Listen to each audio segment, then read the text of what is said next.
Welcome everyone to Talks with Kenny. Here today we'll be reacting to another Matt Walsh video. Let's take a look. All right, CBS News has noticed that kids today are fat. And I think we've all probably noted that. And they found the culprit. It's not what you think. Or maybe it is, if you think just like these people. God pity you. Let's listen. There's a new study showing how climate change, specifically higher temperatures, is making our children more inactive and more obese. The study published in journal Temperature found today's children are 30% less aerobically fit than their parents. Sorry, I gotta talk about this. What? Think about something. If something's hotter, wouldn't you lose more weight? Not like if you tell me the climate's colder and that's why you pack on more fat to insulate your body heat, right? Okay, I'll believe you. Maybe I might be skeptical still, but I'm more inclined to believe you than to say because of it's hot outside, my kid don't want to go outside. Huh? There's more direct reasons why. We got our diets like crap, right? And it's been noted that we have been trending heavier and heavier as Americans over the past 30 years, 40 years. We go out, our kids go outside less often. My son's an outdoor kid, bro. Like this kid love being outside. I don't put the tablet, nothing. There's no tablet. He don't have no technology whatsoever. People are looking at us like we're weird because we don't put a tablet in front of our kid, right? So they're not here sitting down and being stimulated. My kid runs up and down. Now, I will say it's more of a challenge because, I have to be chasing behind my son. But I'd rather chase around my son than to have him sit on the damn couch and with a tablet in his hand and just like, no. And I think that has a more direct cause than climate change. Parents were at their age. Fewer children are reaching the World Health Organization's recommendation of 60 minutes of exercise. Matt, yeah, I'm just quick, just bear with me real quick. What 60 minutes of exercise per day? You can do exercises in the house. So what reason would a kid not exercise in the house? I gave you a hint, guys. It's technology. We got video games. We got a lot of things that stimulate us just by sitting our butt down and looking at a screen. But climate change is the reason why our kids are obese. Diet and exercise has the biggest and more significant impact on your weight than anything that happened outside the weather. Exercise a day. Now, listen, it has been a lot hotter, and the weather has been crazy. But I think it also has to do with technology. Yeah, it's one thing. My brother. Not to go outside, but these kids don't go outside because they can stay inside and be on their phones, play video games, and be social without having to go outside and be social. Okay, well, it's not a lot hotter, first of all. According to the government's own climate change website, climate.gov, you can go there. Mm-hmm. Temperatures have risen 2 degrees Fahrenheit since pre-industrial times. So that's if we're going with their data and we're just going to accept it on face value, then 2 degrees in 150 years. According to this information, we're about a half a degree hotter, maybe, than we were when I was a kid in the 90s. And this counts as a lot hotter. Let me ask you guys in the comment section. Is climate change an overreaction? Like the way they marketed it, oh my God, we're going to die in 12 years. I'm waiting for 12 years. I'll say, see you in 12 years. Every time I hear people talking about climate change, I say, so you want me to worry about a slight increase in temperature? It hasn't been a constant one. It's like 1 year is up, 1 year is down. Like, end of the day, all living things, we change over time. The ice age happened. That's climate change. I would take that as more of a climate change than what you claim is going to happen to us. Until I see something like that, I won't really believe y'all like that. I just think y'all overreacting or y'all trying to use fear, right, to incite us or into making an emotional decision. Let's change our entire infrastructure, spend trillions and trillions of dollars to reconstruct our whole system for a 2% increase over 150 years. Climate change. I don't know, man. I'm starting to think people replace religion with ideology. That's where I'm starting to be at right now. Let's continue. It explains why kids don't go outside. Turn the temperature down by half a degree. and it changes, or turn it up rather by half a degree, and it changes everything? Really? But what about the seasons? So every time these people talk about climate change, they just ignore the concept of seasons. I mean, the temperature does drop by a lot more than half a degree for kids today, because it's not summer temperatures all year long unless you live on the equator. So do kids suddenly go outside and play in the fall, in the spring, in the winter, in the early summer? No, they don't. Also, by the way, you can look at obesity rates by state, and there is no correlation between average temperature and obesity. West Virginia is one of the fattest states, but it's got a mean annual temperature of 56 degrees. West Virginia, but it's a beautiful. The temperature is, at least for my taste, the temperature is almost always great.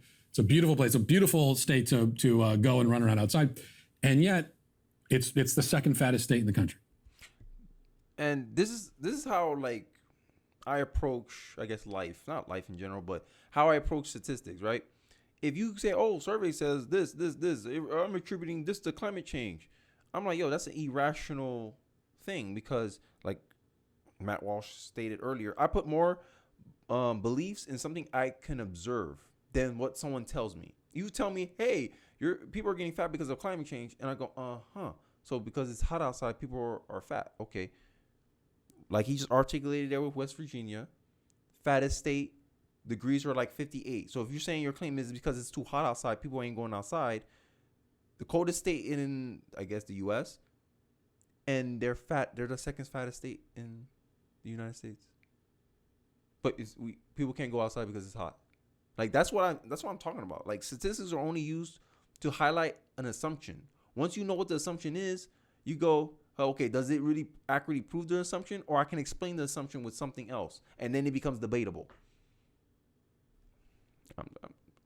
I'm just saying how I see it, man. I'm just saying it how I see it, bro. I could be wrong, but I doubt it.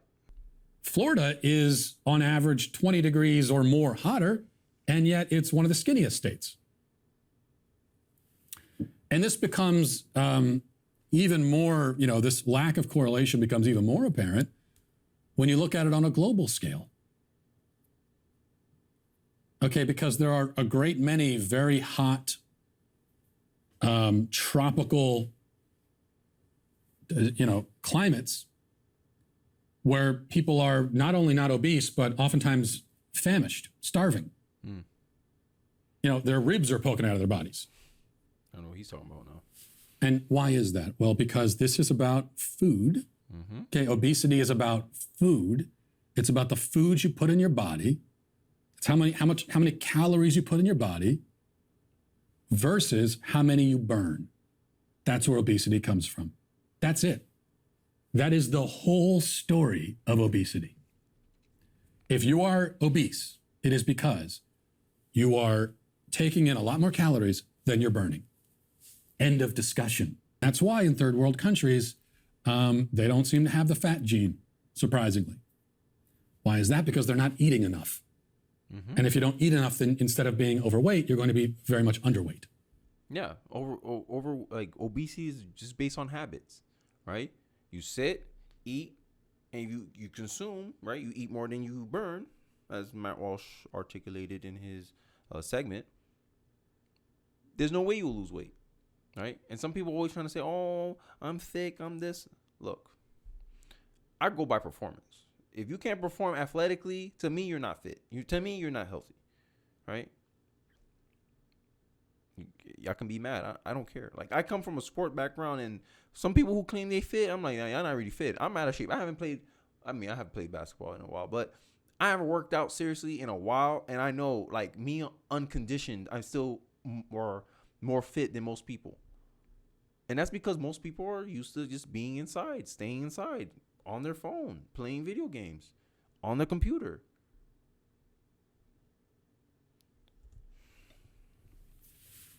So why are kids fat? It is an important question. It is something we should be talking about. But they're fat because they're eating garbage food and they're sitting around on their phones all day. We hear the CBS guy at the end, he makes mention of that. Well, I think it has something to do with technology too. Well, it's not just something to do with technology. That's the whole, that along with the food, that's the whole story. 50% to 50% right there. The food is bad and kids are sitting around on their phones all day. Doesn't matter how beautiful the temperature is outside. And it's even worse. Like this is beyond, we've gone way beyond mere laziness or anything like that. Many kids today no longer have just the innate desire to go run around outside. Okay, and that should be innate. Now I know for my own kids, we don't give them phones, we don't do technology, we have a TV, we don't let them watch it that much though. And my kids can certainly be lazy. Don't get me wrong about that. Mm-hmm. But they still have this youthful, natural energy where they want to be outside. I mean, I hear all the, well, it's too hot for kids to go outside. We live in Tennessee. Wait, what? What is too hot for kids to go outside? Because I live in Florida, Miami, Florida. And literally, I go outside. Sometimes it's 90 degrees. My son don't give a damn. He, with the family dog. In the water. We have a little inflatable water pool. He's in there swimming. 93 degrees in August. Hot as hell. Not a care in the world. So who determines it's too hot to play outside? Did science tell you guys that? I don't know. Maybe I can say, oh, well, your son got a little more melanin than the average American, right? The majority of Americans. But still, like, who decided that? It's craziness, bro. And one thing I'll add into that as well is that as parents, we have to set the example. Like me and my wife, we like to take walks outside, right? We like to, hey, no social media. We like to make time for that because we conscious of, hey, our kids ain't gonna listen to what we say. They're gonna observe what we do, and that's what they're gonna follow. So I say, hey, we gotta lead by example. Hey, let's take walks outside, babe. Let's have talks along the walks, and we discuss about things or whatever is top of mind issue or what we're gonna do next week or whatever plans we have. That we do it during our walks. I work from home, and that's usually how I get most of my exercise: running, going outside, playing basketball with my brothers when I am able. I'm just saying, just set that example for your kid, so they just don't see people on their phones just mindlessly on the couch, on the bed, just lazing around. I think we need to be more cognizant of how technology alters our behaviors and how we interact with each other in the world. I don't know, just some thoughts in my head. That's all. It's like 6,000 degrees here all the time with a humidity of 6,000%. And my kids will go run around outside. We have to tell them to come in so they don't get heat exhaustion. And that's normal for kids. That doesn't make my kids special, quite the opposite. It just makes them normal kids. But for a lot of kids, they've become so numb, so sort of dead to the world, that they don't even have the desire to run outside and explore and go into the woods and just whatever kids do. You know, we all tell the stories about when we were kids and you go out and, you go out at 7 o'clock in the morning, you come back, you wouldn't be back until dinner. That was my childhood. Well, that's not just a get off my lawn, back in my day kind of rant. It is an observation. Back in my day. If you didn't get back by the time the streetlights came on, you was waiting for an ass whooping. That's crazy. I like that one. That was funny. About a wide, sweeping social change that has happened in this culture, and it is a horrible change. I mean, we still really cannot conceive of what this is going to be like in the future. To have a generation of kids raised on this stuff, raised on screens, utterly dependent on them from toddler on. What does that look like? What kind of world are we living in 40 years, 50 years? I mean, certainly it's going to be a fat world, even fatter than it is now. But in a lot of ways, that's like the least of our problems. That was a good video. That was a great video. I like Matt Walsh commentary. I wholeheartedly agree with his perspective. I share a similar perspective. I think my thoughts are, Are we gonna become like Wall-E? You know, in Wall-E, you know those people. I think that's what's gonna happen. Like honestly, a generation that never knew what it felt like to not have a phone in your hand. Imagine that. Before you're even born, you're on social media. But let me guys know what you think in the comment section below. What you guys think about the video. Do you think climate change is really a major factor in why we're obese? Let me know. And don't forget to like, comment, subscribe, and I'll see you guys on the next one. Peace.